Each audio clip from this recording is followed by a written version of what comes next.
Dr. Bapuji Salunkhe, Institute of Engineering and Technology, Kolhapur, welcomes you to e-learning platform. This is Science and Humanities Department. In the today's session, we will discuss the course Applied Science Chemistry, and myself, Miss N.S. Patil, will conduct today's session. In the today's session, we will discuss the concept of analysis of coal sample, which is from the topic fuel. In the previous session, we have studied about the proximate analysis of coal sample, and in the today's session, we will discuss ultimate analysis of coal sample. Let us start ultimate analysis. The analysis of coal sample to determine carbon, hydrogen, nitrogen, sulfur and oxygen is known as ultimate analysis. म्हणजे ज्या प्रोसिजरने किंवा ज्या मेथडने आपण काय करू शकतो, Coal सॅम्पलमध्ये असलेल्या carbon, hydrogen, nitrogen, sulphur आणि ऑक्सिजन यासारख्या एलिमेंटची काय करतो, पर्सेंटेज डिटरमाइन करतो. त्या प्रोसेसला काय म्हणायचं आहे किंवा त्या ॲनालिसिसला काय म्हणायचं आहे, ultimate analysis. Okay, now we will see how to determine the percentage of carbon, hydrogen, nitrogen, sulfur and oxygen one by one. First one is determination of percentage of carbon and hydrogen. आता आपण पहिल्यांदा काय discuss करूयात, carbon आणि हायड्रोजनची percentage कशी find out करायची. For this, a known weight of coal sample is heated in a combustion tube in a current of dry oxygen when carbon and hydrogen present in the coal are oxidized to carbon dioxide and water respectively.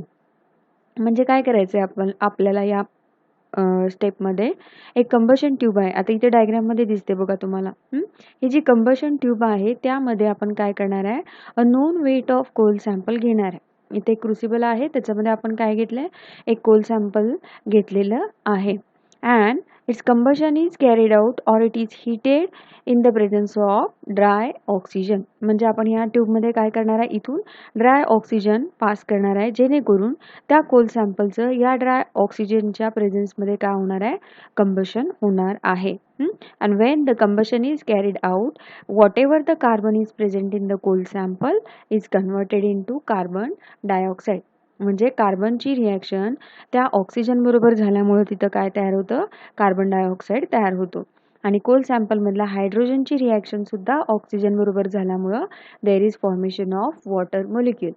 म्हणजे coal सॅम्पलमध्ये जो काय carbon present होता त्याचं conversion carbon डायऑक्साईडमध्ये होतं आणि जो काय हायड्रोजन प्रेझेंट होता त्याचं कन्व्हर्जन वॉटरमध्ये होतं.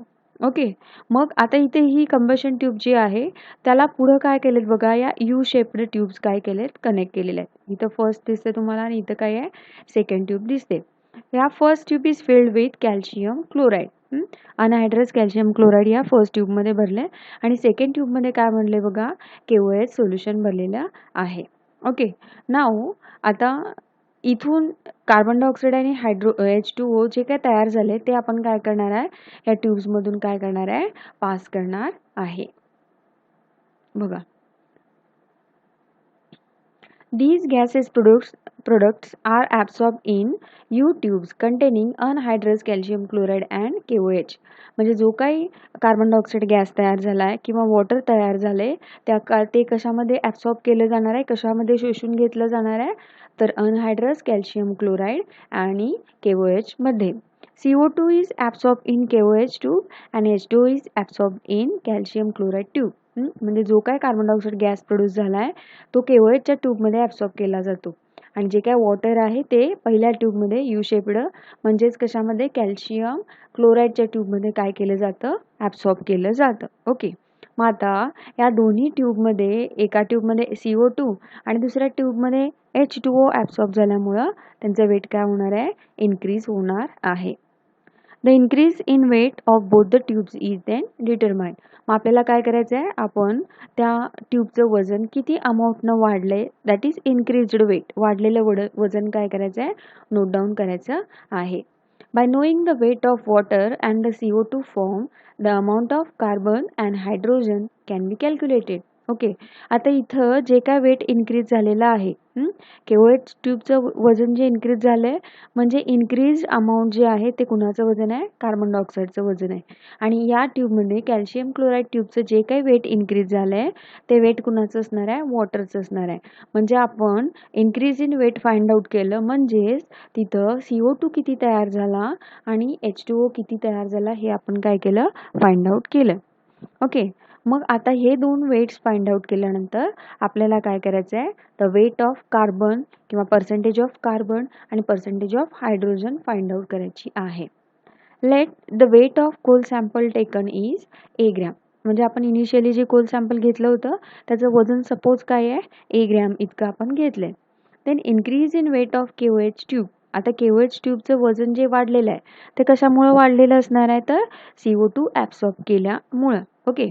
मग increase in weight of KOH tube आपण काय कन्सिडर केलं, बी ग्रॅम. लक्षात आलं. म्हणजे बी हे वजन कुणाचं असणार आहे, तर इथं जो काय CO2 तयार झाला आहे त्या CO2चं वजन किती आहे, बी ग्रॅम आहे. आणि सिमिलरली कॅल्शियम क्लोराईडच्या ट्यूबमध्ये जे काही वॉटर ॲब्सॉर्ब झालं आहे त्याचं वजन किती असणार आहे, सी ग्रॅम्स असणार आहे.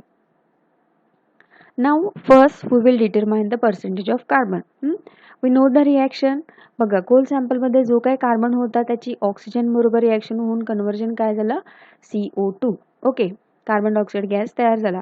आता याचं वजन आहे 44. म्हणजे कार्बन डायऑक्साईड मोलिक्युलचं वेट किती असतं, 44 ग्रॅम्स. या 44 जे वजन आहे, मोलिक्युलर वेट आहे कार्बन डायऑक्साईडचं, त्याच्यामध्ये कार्बनचं कॉन्ट्रीब्युशन किती आहे, 12 आहे. लक्षात आलं का. म्हणजे कार्बनचं मास किती आहे, 12 आहे. म्हणजे कार्बन डायऑक्साईडचं जे काही 44 मोलिक्युलर वेट आहे त्याच्यामधलं 12 इतकं वेट कुणाचं आहे, कार्बनचं आहे. म्हणजे 44 CO2 मध्ये कार्बनचं प्रमाण किती आहे, 12 आहे. कार्बनचं वेट किती आहे त्यामधलं, 12 आहे, 12 आहे. म्हणजे 44 मध्ये 12 आहे. तर बी ग्रॅम इतक्या कार्बन डायऑक्साईड मध्ये किती असणार, म्हणजेच काय, amount of carbon is equal to 12 divided by 44 into B gram. लक्षात आलं का. आता म्हणजे बी ग्रॅम जो CO2 तयार झालाय त्या CO2 मध्ये इतका कार्बन प्रेझेंट असणार आहे. That is 12 divided by 44 into B. Okay. आता बी ग्रॅम हा CO2 कधी तयार झाला, जेव्हा आपण ए ग्रॅम इतकं कोल सॅम्पलचं काय केलं, बर्निंग केलं. ए ग्रॅम इतक्या कोल सॅम्पलचं बर्निंग केल्यानंतर बी ग्रॅम इतका CO2 मिळाला आणि त्या बी ग्रॅममध्ये एवढा अमाऊंट कुणाचं असणार आहे, कार्बनचं असणार आहे. म्हणजेच काय, ए ग्रॅम ऑफ कोल सॅम्पलमध्ये कार्बनचं प्रमाण इतकं असणार आहे. ए ग्रॅम ऑफ कोल सॅम्पलमध्ये कार्बनचं प्रमाण इतकं असणार आहे. मग आपल्याला आता पर्सेंटेज काढायची असेल तर कसं करणार, ए ग्रॅममध्ये इतका कार्बन प्रेझेंट असेल तर 100 मध्ये किती, that is percentage of carbon in the coal sample is equal to 12 divided by 44 into B upon A into 100. या इक्वेशनने आपल्याला काय मिळणार आहे, percentage of carbon in the coal sample. Okay. In the similar way, we can find out the weight or the percentage of hydrogen in the coal sample. And the reaction is, when whatever the hydrogen is present in the coal sample, it will react with oxygen and there is formation of water molecule. And the molecular weight of water molecule is 18. Water molecule चा molecular weight किती आहे, 18 आहे. लक्षात आलं का. आणि या 18 मध्ये हायड्रोजनचं कॉन्ट्रीब्युशन किती आहे, 2 आहे. लक्षात आलं का. म्हणजे वॉटरचं मोलिक्युलर वेट 18 आहे, त्यापैकी 2 कॉन्ट्रीब्युशन कुणाचं आहे, हायड्रोजनचं आहे. मग आता आपल्याला जेव्हा आपण कोल सॅम्पल बर्निंग केलं त्यावेळी जो H2O तयार झाला त्याचं वेट आपण किती म्हणलं होतं, सी ग्रॅम इतकं. म्हणजे 18 मध्ये 2 असेल तर सी मध्ये किती, that is amount of hydrogen is equal to 2 upon 18 into C gram. लक्षात आलं. म्हणजेच काय, तर आपण जेव्हा ए ग्रॅम इतक्या कोल सॅम्पलचं बर्निंग करणार त्यावेळी त्याच्यामध्ये किती अमाऊंट हायड्रोजन प्रेझेंट असणार आहे, तर एवढा प्रेझेंट असणार आहे. मग ए ग्रॅममध्ये इतका आहे तर 100 ग्रॅममध्ये किती, म्हणजेच काय, the percentage of hydrogen in the coal sample is equal to 2 upon 18 into C upon A into 100. And by using this equation we can find out the percentage of hydrogen in given coal sample. लक्षात आलं. म्हणजे आपण आता कार्बनचं percentage कसं find out करायचं आणि हायड्रोजनचं पर्सेंटेज कसं फाइंड आउट करायचं हे बघितलं. Now we will see the determination of percentage of nitrogen. आता नायट्रोजन पण प्रेझेंट आहे कोल सॅम्पलमध्ये, मग त्याचं सुद्धा आपल्याला काय करावं लागेल, पर्सेंटेज डिटरमाइन करावं लागेल. Nitrogen estimation is carried out by Kjeldahl method. आपल्याला नायट्रोजनचं पर्सेंटेज फाइंड आउट करण्यासाठी आपण कुठली मेथड वापरणार आहे, तर जेल्डाल्स मेथड वापरणार आहे. मग या मेथडमध्ये काय केलं जातं, a weighed quantity of powdered coal is heated with concentrated sulfuric acid, that is H2SO4, along with potassium sulfate and crystal copper sulfate as a catalyst in a long naked flask till the solution becomes clear. म्हणजे नायट्रोजनचं percentage find out करण्यासाठी आपण जेल्डाज method वापरतो. आता त्या मेथडमध्ये काय केलं जातं, तर ज्या कोल सॅम्पलमधनं तुम्हाला नायट्रोजनचं पर्सेंटेज फाइंड आउट करायचं आहे, ते कोल सॅम्पल आपण कॉन्सन्ट्रेटेड सल्फ्युरिक ॲसिड बरोबर काय करणार आहे, हीट करणार आहे. आणि हे हीट करत असताना आपण पोटॅशियम सल्फेट आणि कॉपर सल्फेट काय करणार आहे, ॲज अ कॅटलिस्ट म्हणून वापरणार आहे. आणि हे आपण हिटिंग कधीपर्यंत करणार आहे, जोपर्यंत सोल्युशन काय होत नाही, क्लिअर होत नाही. Okay.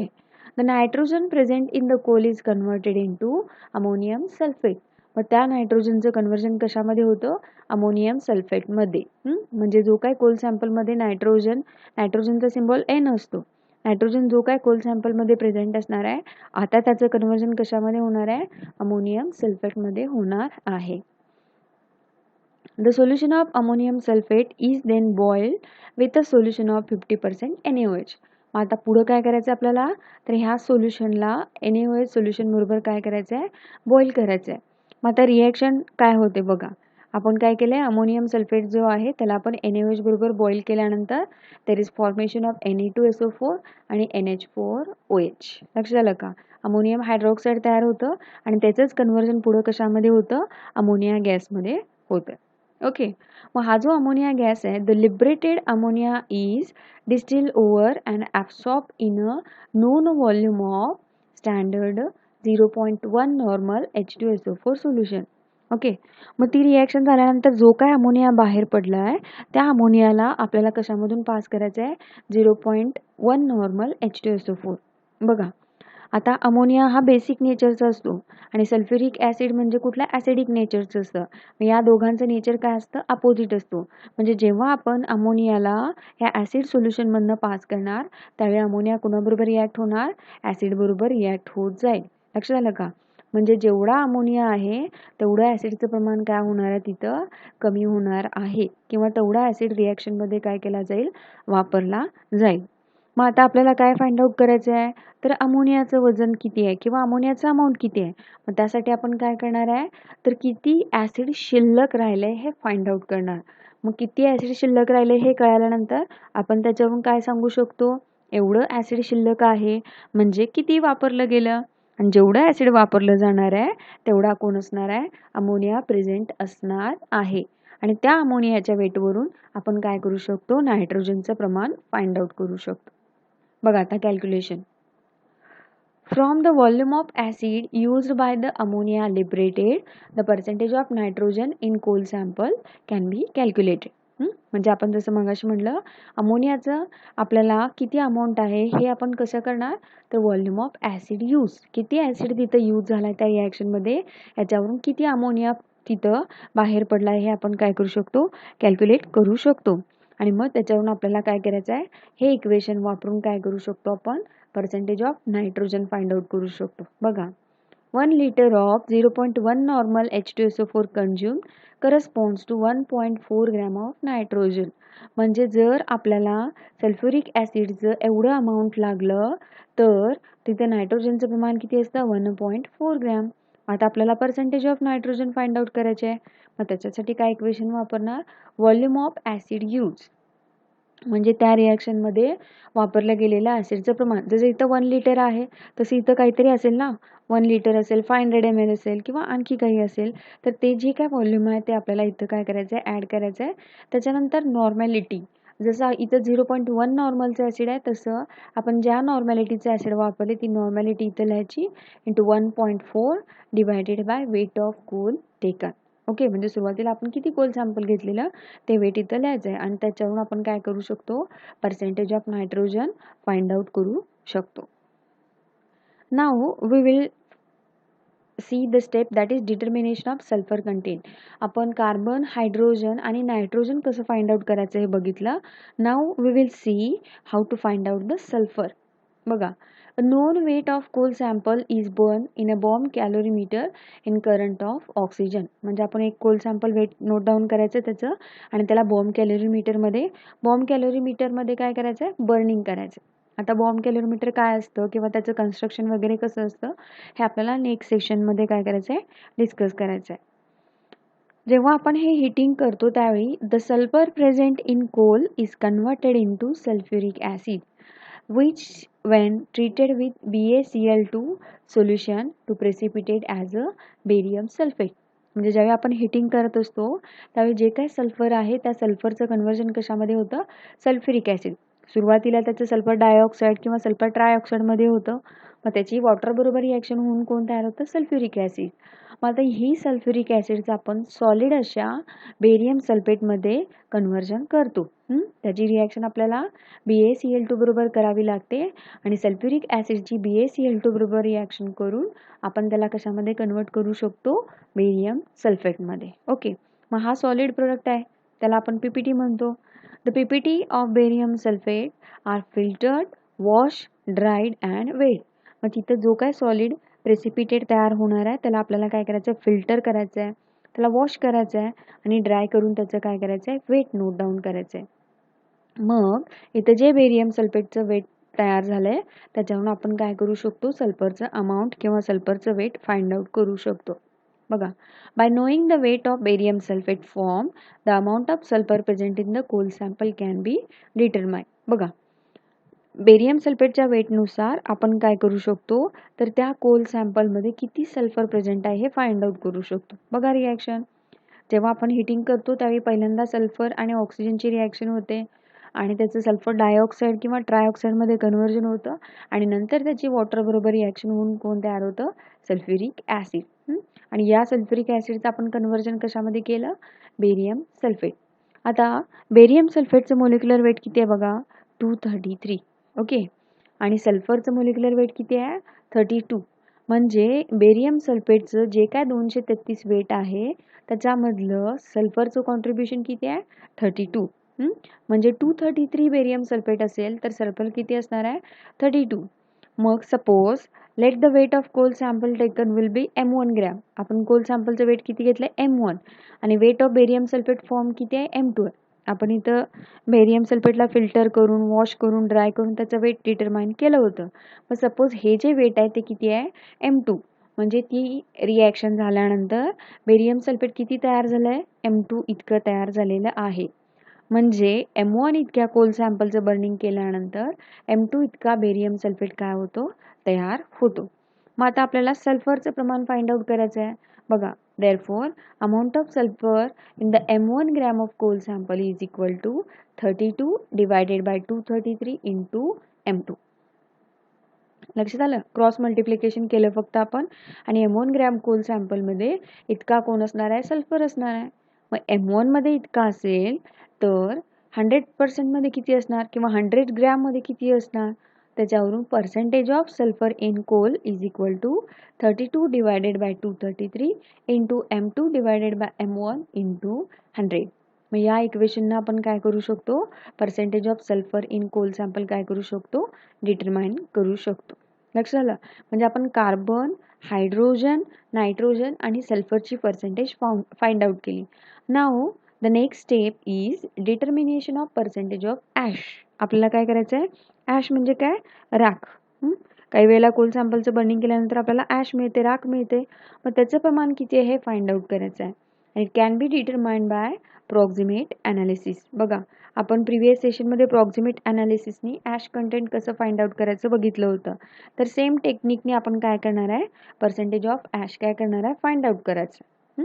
Now the last step is determination of percentage of oxygen. मग आता राहिलं कोण, ऑक्सिजन. ऑक्सिजनची पर्सेंटेज कशी फाइंड आउट करायची बघा, the percentage of oxygen is equal to 100 minus percentage of carbon, hydrogen, nitrogen, sulphur and ash. म्हणजे या सगळ्या एलिमेंटची आपण पर्सेंटेज काय केली, 100मधनं मायनस केली तर आपल्याला काय मिळणार आहे, पर्सेंटेज ऑफ ऑक्सिजन. ओके, म्हणजे आपण अल्टिमेट ॲनालिसिसवरून काय केलं, तर त्या कोल सॅम्पलमध्ये प्रत्येकाचं प्रमाण किती किती पर्सेंटमध्ये आहे हे काय केलं, फाइंड आउट केलं. मग आता हे सगळे पर्सेंटेज फाइंड आउट करण्याचा फायदा काय आहे किंवा सिग्निफिकन्स काय आहे ते आपण डिस्कस करूया. बघा, significance of ultimate analysis. First one आपण काय फाइंड आउट केलं, कार्बन. बघा, higher the percentage of carbon in coal, higher the calorific value of coal and better is the quality of coal. म्हणजे काय, कार्बनचं पर्सेंटेज, कार्बनचं प्रमाण एखाद्या कोल सॅम्पलमध्ये जितकं जास्त असेल तितकी त्याची कॅलोरिफिक व्हॅल्यू काय असते, जास्त असते. कॅलोरिफिक व्हॅल्यू म्हणजेच काय, त्याचं बर्निंग केल्यानंतर मिळणारी हीट एनर्जी. ओके, मग एखाद्या कोल सॅम्पलमध्ये कार्बनचं प्रमाण जास्त आहे म्हणजे त्याची कॅलोरिफिक व्हॅल्यू सुद्धा काय असते, हाय असते. आणि म्हणून त्याला आपण काय म्हणतो, बेटर क्वालिटीचं कोल. म्हणजे कुठलाही कोल सिलेक्ट करताना जर कार्बनचं प्रमाण त्याच्यामध्ये जास्त असणार तर तो काय असणार आहे, गुड क्वालिटीचा म्हणजे चांगल्या उत्तम दर्जाचं ते कोल सॅम्पल असणार आहे. Next one is a hydrogen and oxygen. Hydrogen and oxygen are present in coal as a water coal which requires heat for changing into the steam. बघा, म्हणजे हायड्रोजन आणि ऑक्सिजन हे एलिमेंट्स पाण्यामध्ये कोलमध्ये पाण्याच्या फॉर्ममध्ये असतात, वॉटर सॅम्पलच्या म्हणजे किंवा मॉइश्चरच्या फॉर्ममध्ये प्रेझेंट असतात. मग जेव्हा कोल सॅम्पलचं आपण हिटिंग करतो त्यावेळी त्यातली हीट ही या वॉटरला वाफेच्या स्वरूपात स्टीमच्या स्वरूपात बाहेर घालवण्यासाठी काय केली जाते, यूज केली जाते. लक्षात आलं का, म्हणजे हायड्रोजन आणि ऑक्सिजन कोल सॅम्पलमध्ये वॉटरच्या फॉर्ममध्ये प्रेझेंट असतात आणि कोलच्या बर्निंगमुळे मिळणारी हीट एनर्जी हे वॉटर रिमूव्ह करण्यासाठी काय केली जाते, वापरली जाते. म्हणजे थोडक्यात काय, या कोल सॅम्पलच्या बर्निंगमुळं मिळणारी हीट एनर्जी काय होणार आहे, कमी होणार आहे.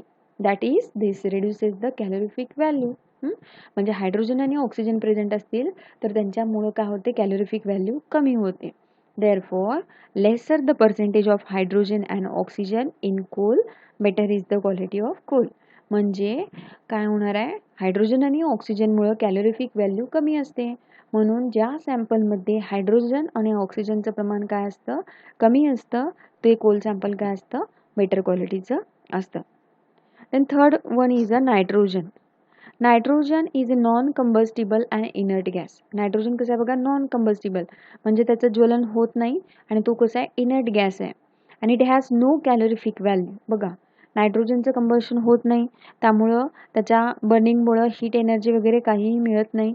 म्हणजेच काय, नायट्रोजनचा कोल सॅम्पलमध्ये काहीही उपयोग नाही. That is hence the presence of nitrogen in coal sample is undesirable. कुठल्याही कोल सॅम्पलमध्ये नायट्रोजनचं प्रमाण काय आहे, कमी असावं. कारण असलं तरी त्याचा काय उपयोग नाही आहे, कारण नायट्रोजनचं कंबशन होत नाही आणि त्याच्यामुळं आपल्याला हीट एनर्जी सुद्धा मिळत नाही. The next one is a sulphur. Sulphur increases the calorific value. Sulphur काय करतं, कॅलोरिफिक व्हॅल्यू इन्क्रीज करतं. But on oxidation it produces corroding gases like sulphur dioxide and sulphur trioxide. म्हणजे सल्फरमुळे कॅलोरिफिक व्हॅल्यू त्या coal सॅम्पलची increase होते, म्हणजे heat energy आपल्याला मिळते जास्त. पण सल्फरचं कंबशन होत असताना, म्हणजे त्या कोल सॅम्पलचं कंबशन होत असताना सल्फरमुळं सल्फर डायऑक्साईड आणि सल्फर ट्रायऑक्साईड सारखे गॅसेस काय होतात, बाहेर पडतात. त्याच्यामुळं काय होतं, first one, it causes the pollution of air pollution होतं. आणि also it causes the corrosion of equipments. म्हणजे आपण जे काही इक्विपमेंट्स वापरणार आहे त्या इक्विपमेंटचं काय होतं, करोजन होतं. म्हणून therefore the presence of sulphur in coal sample is undesirable. म्हणजे सल्फरचं सुद्धा कोल सॅम्पलमध्ये प्रेझेन्स काय असावं किंवा त्याचं प्रमाण काय असावं, खूप कमी असावं. लक्षात आलं. म्हणजे आपण काय डिस्कस केलं आज, अल्टिमेट ॲनालिसिस डिस्कस केलं आणि त्याच्यावरून आपण कोल सॅम्पलमधले कुठले कुठले कंपोनंट्स प्रेझेंट असतात हे फाइंड आउट केलं. आणि त्याच्यावरून आपण काय सांगू शकतो, त्या कंपोनंटच्या पर्सेंटेजवरून, तर quality of given coal sample, whether it is of good quality आणि whether it is of poor quality. Okay, म्हणजे आपल्याला फ्युएल सिलेक्शनमध्ये कोल सॅम्पलच्या सिलेक्शनमध्ये अल्टिमेट ॲनालिसिस आणि प्रॉक्सिमेट ॲनालिसिस काय करतात, मदत करतात. Okay, thank you.